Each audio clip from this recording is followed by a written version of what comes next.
Welcome to our podcast, proudly brought to you by VPA Australia, our trusted supplement provider since Unity Gym started. As sponsored athletes, we're excited to offer you a special 10% discount on top quality supplements that ship worldwide. Just use our discount code from the description.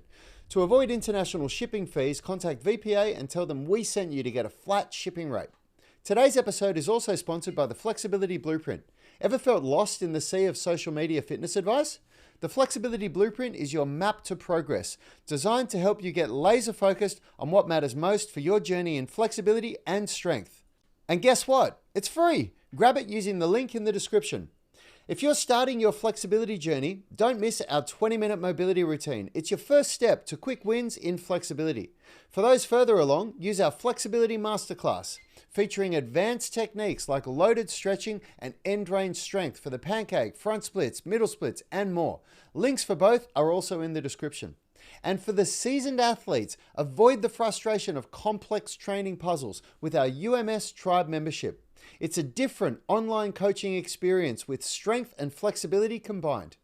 Don't forget, we're Amazon affiliates too. You can find all the equipment used in our videos and podcasts at the most competitive prices with our affiliate links in the description. Now let's dive into today's episode. Today I am talking about the all or nothing versus some is better than none, or I really should say the deadly all or nothing versus some is better than none mentality. This was inspired by a comment that was on one of my videos over the past 12 hours or so. I can't remember who said it, but I did a video where I was talking about this concept, this all or nothing versus some is better than none. And the person commented saying, that sounds exactly like me. I go hard for 50 days and then I'll train every day for 50 days and then I won't train at all for a month.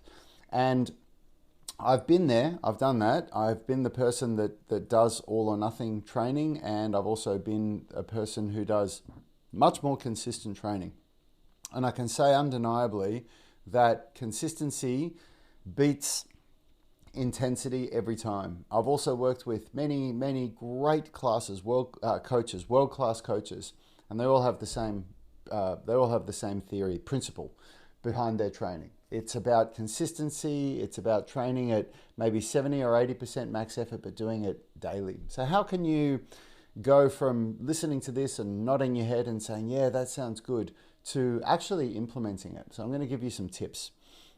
The first is, don't approach your training session as though you're making up for lost time. That's one of the biggest pitfalls that people fall into. They've missed a week, they've missed a month, whatever it is, and they come into that first training session and think, I am going to make up for lost time.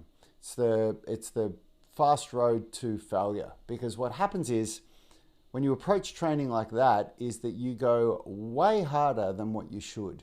You should always listen to what your body can produce in a workout, and also train in a way that uses progressive overload. So if you take even 2 weeks off, like 2 weeks of no training, if you're used to training 6 days a week, your next training session, you wouldn't train as hard as you did the week before or the 2 weeks before. You'd go a little bit less intensity. So lower intensity, less intensity is, it basically means lifting less weight or doing a calisthenics progression that's a little bit easier.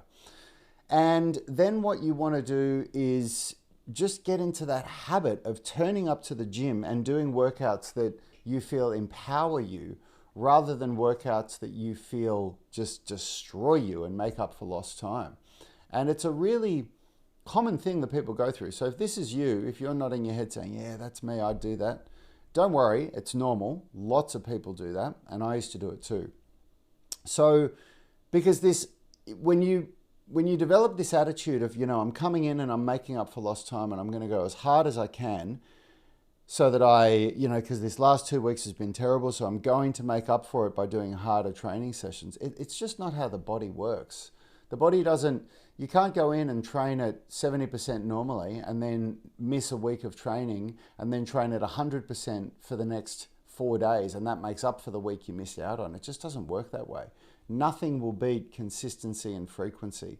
So what's much smarter is to foster a relationship with your training where you even on the days where you don't feel like training, or even on the days where you feel like you're tired or exhausted, you can still get your ass to the gym and do something, which is, now I'll talk about this concept of some is better than none, because it is such a powerful concept, and it's something that Yanni and I, whether anybody else has come up with this saying as well, Yanni and I coined it without hearing it from anybody else, so I'm not saying nobody else has thought of it, but we were just, observing the members of our gym that got the best results at Unity Gym over the 8 years that we were operating, and the members that were always having these sporadic results.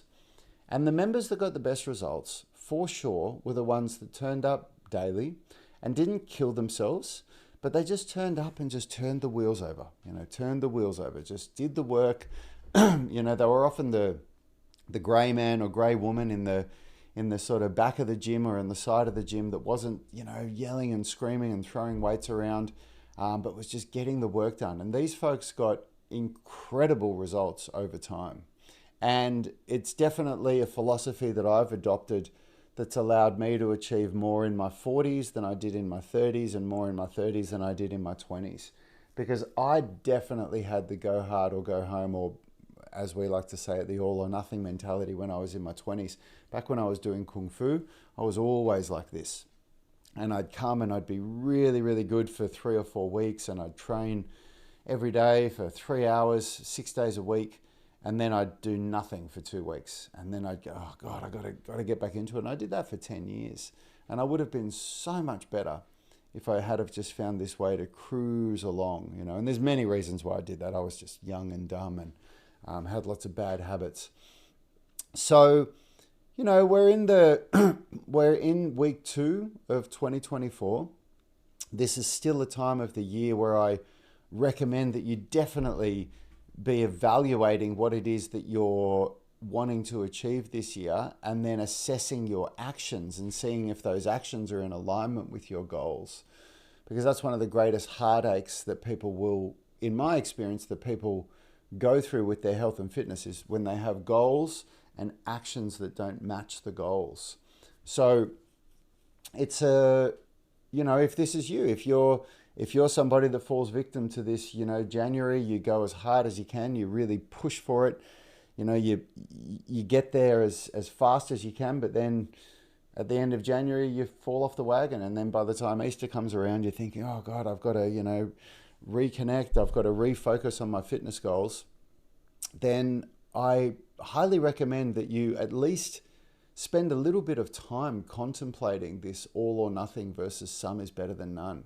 So when you approach your training sessions, all or nothing refers to I'm doing everything that I intend to do, or I'm doing nothing, which can be viewed like, often people will have goals where they're going to go for a run 3 or 4 times a week, and they're going to go to the gym 3 or 4 times a week, and their gym workouts are going to be 90 minutes, and then on the weekend they're going to do a yoga or Pilates class, and then they realize like it's just completely unrealistic that they would be able to maintain that, and so they stop doing any of it. Or another way to look at it would be, I'm going to start this new program. We get people in the UMS that start, and everybody fills out a questionnaire when they join the UMS tribe membership that tells me how many days a week they can train and what days of the week, and I use that to create their custom program. And sometimes people start with 6 days. They're like, I've get people that come in and they tick all 7 days. They tick Monday to Sunday. And 2 weeks later, I'm getting a message saying, oh, I think I might have bit off a bit more than I can chew. Can we dial the program back to 3 days? So that's the smart way to do it. Then on the other hand, you get other people where they say, this is a little bit too much for me. I'm gonna cancel my membership. And that's the all or nothing mentality. It's this idea of, I came in with this intention, I'm going to do 6 days a week. Can't do 6 days a week. I'm not going to do any of it. And that's such a sad moment for me, because those are real lost dreams there. Because that same person is going to go through the exact same cycle with the next thing that they try. They're going to look for something else where they're going to try and cram more than they can fit in their schedule, but think that this new thing is going to be the time that they're going to be able to get it done. And when you reevaluate that, so you go, okay, I said I was going to train 6 days a week, but that's unrealistic. I've got these commitments with my kids and with my spouse, and maybe I'm going to dial this back to 3 days a week and then build from there. And then when you start doing 3 days a week, that all of a sudden starts to empower you and you start to feel good about yourself because you're getting the workouts done. And that builds momentum. And once you build this habit, this healthy habit of exercise, it actually starts to become quite easy. It's very hard to create a new habit, but it's also hard to break a habit. So creating or breaking a habit there's a lot of work involved in it, and there's a lot of intention behind it that you have to be very, very clear on what it is you're trying to do and why you're doing it. And you have to make space for a new habit, or you have to, replace a bad habit with a good habit. But once you have a habit, it's very, very easy. It's very little effort to maintain a habit. That's the idea of it. Our bodies and our brains are wired that we do as much as we can in our daily life via habit, because habit doesn't require thought. So a good example of that is if you've been driving for 20 years or almost 30 years like I have, then you can drive places that you go to regularly, and you'll get there and almost come out of a like meditation where you go, whoa, how did I get here? And you reflect back and you know that you didn't run any red lights or do anything illegal. But while you were driving, your brain was on something else. You were thinking about what you're going to be doing when you get there. You were going through that, proposition for, your next deal at work. You were thinking about the shopping that you're about to do, because driving becomes a habit. You don't have to think, if you drive a manual, push the clutch in, change the gear, go back to the steering wheel, turn. It just becomes a habit, and you just go through the motion. And exercise can become like that as well. But almost certainly it won't become like that if you're approaching this all or nothing mentality.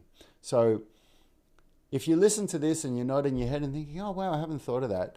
The takeaway from this is go and have a think about how you're approaching your exercise. And are you approaching it in a way where you think you're going to be able to maintain it long term? Because anything that can only ever be done short term will only ever be an experience. It won't create a result.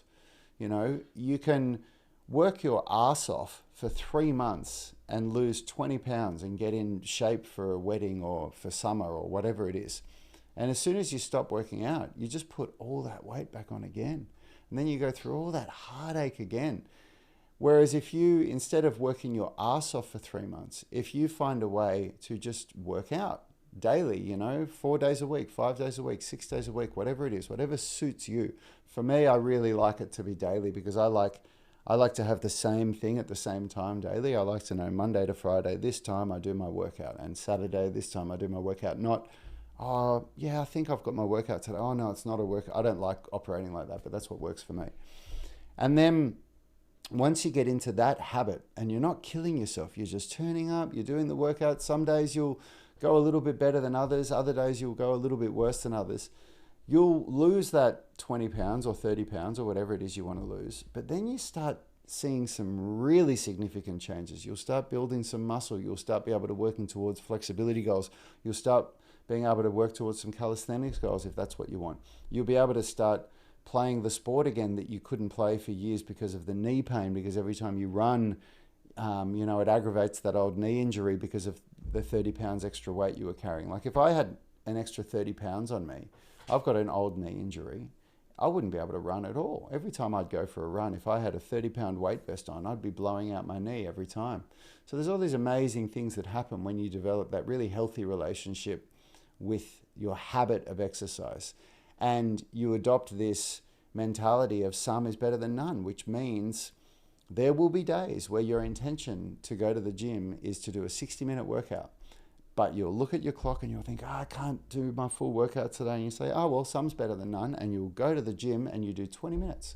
Or you'll go for a little, if you don't even have time for the gym, you'll do a 20-minute run or a 15-minute run or a power walk or whatever it is that you can do. Anything. Any of those little things, because they do several things, but the two important ones I want to do is this. Number one, they still keep you moving towards your goals. A 20-minute workout is absolutely enough. If you did that daily, if you did a 20-minute workout 5 days a week or 6 days a week and that's all you did, even 3 days a week, versus doing nothing and you did that for 3 months, the person that did the 20-minute workouts 3 days a week or 5 days a week will have a significantly bigger impact on their health and fitness than the person that does nothing. In fact, it'll be like night and day. The person that's doing the 20-minute workouts will be moving towards a fitter body, so they'll slowly be losing weight, they'll slowly be building muscle, things like that. Whereas the person who isn't doing any workouts is going to be moving away from a fitter and healthier body. So they'll slowly be putting on, in fact, it might not be that slow at all. They'll be putting on weight, they'll be losing muscle, they'll be losing strength. So some is better than none, always better than all or nothing. Hope you enjoyed this. If you're listening to the podcast, please give us a review, a 5-star review, and subscribe if you're watching on YouTube. I do these live streams daily. Today I started late because I had some internet issues, but here I am. And also I post my workouts every single day. So I'm doing 2 workouts a day. And if you subscribe to the channel, you can see them all and you can see what I'm doing in real time with my strength and flexibility training, but also with my hanging handstands and flow training. So thanks for tuning in, everybody, and I'll see you soon.